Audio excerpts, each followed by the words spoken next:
Oko 15 sati i 7. listopada 1991. sirene u Zagrebu označile su zračnu opasnost.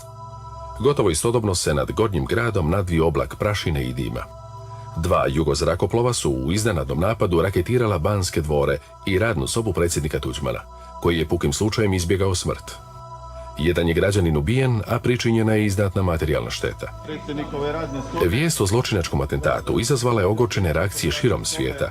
Predsjednik Tuđman u večernjem je televizijskom intervjuu izjavio kako osuđuje srpski terorizam, ali da Hrvatsko na putu do neovisnosti ne mogu spriječiti ni zločini niti žrtve. Oštetili su sliku.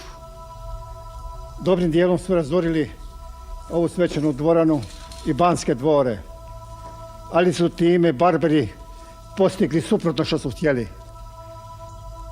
Postigli su još veće jedinstvo hrvatskog naroda. Službeno priopćenje Jugoarmije bilo je očekivano.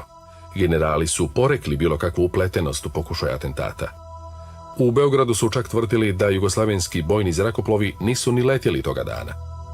No raketiranje Banskih dvora bilo je pomno isplanirana akcija.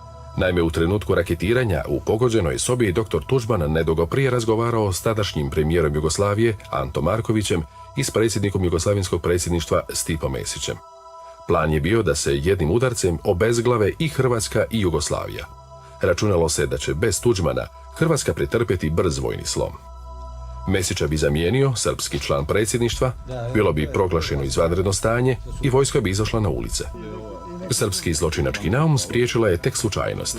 Predsjednik Tuđman nekoliko je minuta ranije izašao sa svojim gostima iz sobe i izbjegao smrtonosne projektile.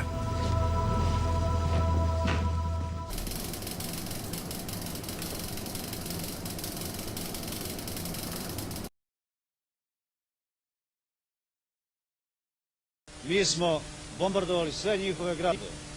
I Sisak više puta, i Karlovac, i Zagreb.